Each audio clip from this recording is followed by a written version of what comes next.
محترم سامعین، السلام علیکم ورحمۃ اللہ وبرکاتہ۔ میں امید کرتی ہوں کہ آپ سب خیریت سے ہوں گے۔ آج کی اس ویڈیو کا موضوع زندگی بھر ہاتھ سے خوشبو آنے کی کرامت ہے۔ ایک بزرگ کہتے ہیں کہ میں نے 1 سال حج کیا اور اس سال سخت گرمی تھی، لو چلتی تھی۔ ایک دن جب میں ملک حجاز کے وسط میں تھا، قافلہ سے جدا ہو کر کچھ دیر تک سو رہا، اچانک ایک شخص سامنے آیا۔ میں جلدی کر کے اس سے ملا۔ وہ ایک کم سن بے ریش لڑکا تھا، گویا کہ وہ 14ویں رات کا چاند تھا۔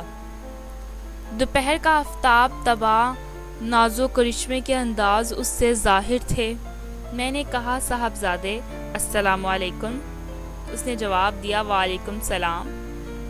مجھے سخت تعجب ہوا اور اس حال پر شک گزرا، مجھ سے ضبط نہ ہو سکا۔ میں نے کہا، سبحان اللہ، تو نے مجھے کیسے پہچانا؟ حالانکہ اس وقت سے پہلے کبھی تو نے مجھے نہیں دیکھا۔ کہا، اے ابراہیم، جب سے میں نے پہچانا جاہل نہ ہوا اور جس وقت سے ملا جدا نہ ہوا۔ پھر میں نے کہا، تو اس بیابان میں اور ایسی سخت گرمی کے موسم میں کیوں آیا؟ جواب دیا، اے ابراہیم، میں نے بجز اس کے کسی سے دوستی نہیں کی اور نہ کسی کے ساتھ ہوا، اور میں ہمتاً سب سے الگ ہو کر اسی کی طرف جا رہا ہوں۔ اسی کے معبود ہونے کا قرار ہے۔ میں نے پوچھا، کھانا پینا کہاں سے ملتا ہے؟ جواب دیا، میرا دوست ضامن ہے۔ میں نے کہا، خدا کی قسم، مجھ کو گرمی کی شدت اور موسم کی حرارت سے تیری جان کا خوف ہے۔ اس نے جواب دیا اور آنکھوں اور رخساروں سے موتیوں کی لڑیاں بہائیں اور چند اشعار پڑھے جن کا مطلب یہ ہے، اے شخص، تو مجھے راہ سختی کے سفر سے ڈراتا ہے، حالانکہ میں تو اپنے دوست کے پاس جا رہا ہوں۔ محبت میں کھٹکے میں ڈالتی ہے اور شوق ابھارے ہوئے لیے جاتا ہے۔ بھلا خدا کا دوست بھی کسی انسان سے ڈرا ہے؟ بھوک میں ذکر الہی اس کا پیٹ بھرتا ہے، خدا کے شکر سے اس کی پیاس بجھ جاتی ہے۔ میں ضعیف و ناتواں ہوں تو کیا ہوا؟ آخر اس کا عشق مجھے حجاز سے خراسان تک اٹھا لے جائے گا۔ کیا اس وقت مجھے چھوٹا جان کر حکیم سمجھتا ہے؟ تو میری ملامت سے باز آ، جو کچھ گزرے گزرنے دے۔ وہ بزرگ کہتے ہیں، پھر میں نے اس سے کہا، تجھے خدا کی قسم ہے لڑکے، تو اپنی عمر ٹھیک ٹھیک بتلا دے۔ کہا، میں قسم کھا کر کہتا ہوں کہ یقیناً میری عمر 12 برس کی ہے۔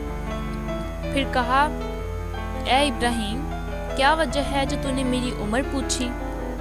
اور میں نے ٹھیک ٹھیک عمر بتلا دی۔ میں نے کہا، میں تیری باتیں سن کر حیران تھا۔ کہا، الحمدللہ کہ مجھ کو بہت سے اپنے خاص ایمانداروں پر فضیلت دی۔ کہتے ہیں، مجھ کو اس کی خوبصورتی اور شیریں بیانی پر تعجب ہوا۔ پاکی ہے اس خدا کے لیے جس نے ایسی صورت زیباں پیدا کی۔ پھر اس لڑکے نے کچھ دیر تک اپنا سر جھکا لیا، اس کے بعد سر اوپر اٹھایا اور مجھے تیز نگاہ سے دیکھا۔ پھر کہا، اے ابراہیم، دراصل جدا وہ ہے جسے دوست چھوڑ دے، اور ملنے والا وہ ہے جس نے خدا کی فرمانبرداری میں حصہ لیا۔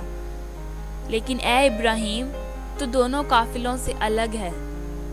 میں نے کہا، ہاں، میں ایسا ہی ہوں، اور خدا کے لیے میں تجھ سے درخواست کرتا ہوں کہ تو میرے حق میں دعا کرتا کہ میں قافلے میں اپنے ہمراہیوں سے مل جاؤں۔ ابراہیم کہتے ہیں کہ پھر میں نے دیکھا کہ اس نے آسمان کی طرف نگاہ اٹھائی اور اپنے لب ہلا کر کچھ کہا۔ اس وقت مجھے کچھ نیند سی معلوم ہوئی اور میں بے ہوش ہو گیا۔ جب مجھ کو ہوش آیا تو اپنے قافلے میں پایا۔ میرا ساربان کہتا تھا، اے ابراہیم، سنبھلے رہو، سواری سے نہ گرو۔ مجھے معلوم ہوا وہ لڑکا آسمان کو اڑ گیا یا زمین میں سما گیا۔ پھر ہم جب اہل قافلہ مکہ مکرمہ میں پہنچ گئے اور میں حرم شریف میں داخل ہوا، میری نظر اچانک ایک لڑکے پر پڑی جو خانہ کعبے کا پردہ پکڑے رو رہا ہے۔ اس کے بعد وہ خود بخود سجدے میں گر پڑا اور میں دیکھتا ہی رہا۔ پھر کہ میں اس کے پاس آیا اور اس کو ہلایا تو وہ جاں بحق ہو چکا تھا۔ خدا اس سے راضی ہو۔ مجھے اس پر سخت رنج اور افسوس ہوا۔ میں اپنی قیام گاہ میں واپس گیا اور کپڑا اور ضروریات کی چیزیں اس ارادے سے کہ اس کو دفن کروں ساتھ لے کر واپس آیا، مگر میں نے اس کو نہ پایا اور نہ کسی نے خبر دی کہ اس نے اسے زندہ یا مردہ دیکھا ہو۔ تو میں نے جان لیا کہ وہ لوگوں کی آنکھوں سے پوشیدہ کیا گیا ہے اور میرے سوا کسی نے اسے نہیں دیکھا۔ میں اپنے مکان پر واپس آیا اور کچھ دیر سویا۔ اس کے بعد خواب میں اسے دیکھا، ایک بڑی جماعت میں سب سے اول سردار نہایت بیش و بہا نورانی پوشاک پہنے ہوئے، جس کی ثنا و صفت بیان میں نہیں آ سکتی۔ میں نے اس سے پوچھا، کیا تو ہمارا دوست نہیں؟ کہا ہاں۔ پھر میں نے کہا، کیا تو مرا نہیں؟ کہا ہاں، یہ درست ہے۔ میں نے کہا، خدا کی قسم، تجھ کو دفن کرنے کے لیے میں نے بہت تلاش کیا اور چاہا کہ تیری جنازے کی نماز پڑھوں۔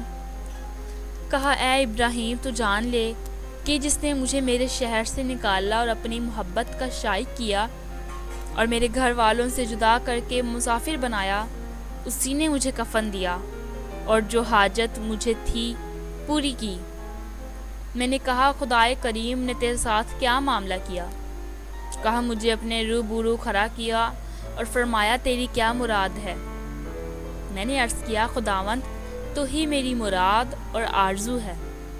پھر فرمایا، تو میرا سچا بندہ ہے اور تیرے لیے میرے پاس یہ ہے کہ جو کچھ تو چاہے تجھ سے نہ چھپاؤں۔ پھر میں نے عرض کیا، میں چاہتا ہوں کہ جس زمانے میں میں ہوں ان لوگوں کے حق میں میری سفارش قبول ہو۔ حکم ہوا، میں نے سفارش منظور کی۔ حضرت ابراہیم فرماتے ہیں، پھر اس لڑکی نے مجھ سے عالم خواب میں مصافحہ کیا۔ اس کے بعد میں جاگ اٹھا۔ صبح کو اٹھ کر جو کچھ میرے ذمہ ارکان حج واجب تھے ادا کیے، مگر میرے دل کو کسی طرح قرار نہ تھا۔ اس لڑکے کی یاد اور غم و افسوس ہر وقت تھا۔ پھر میں تمام حاجیوں کے ہمراہ واپس ہوا۔ راستے کے دوران ہر شخص یہی کہتا تھا، اے ابراہیم، تیرے ہاتھ کی خوشبو سے سب لوگ حیران ہیں۔ راوی کہتا ہے کہ حضرت ابراہیم کے ہاتھوں سے وہ خوشبو ان کی زندگی بھر آتی رہی۔ اندازہ کیجئے کہ اہل اللہ لوگوں کی کیسی عظیم شان ہوتی ہے۔ سچ ہے، اللہ ہی کی محبت کام آئے گی۔ ذہ نصیب کہ جسے اللہ کی محبت مل گئی۔ اللہ تعالیٰ اپنے فضل سے ہمیں اپنی محبت کا ارتکاب کرے، آمین یا رب العالمین۔ آج کا یہ واقعہ آپ کو کیسا لگا؟ کمنٹ سیکشن میں اپنی رائے کا اظہار ضرور کریں اور مزید اچھی ویڈیوز کو سننے کے لیے میرے چینل کو سبسکرائب کر دیں۔ اپنے دوستوں کے ساتھ شیئر کریں، ہو سکتا ہے کہ آپ کے کوئی اس عمل سے نیکی پکڑے۔ اپنی دعا میں یاد رکھیں۔ شکریہ۔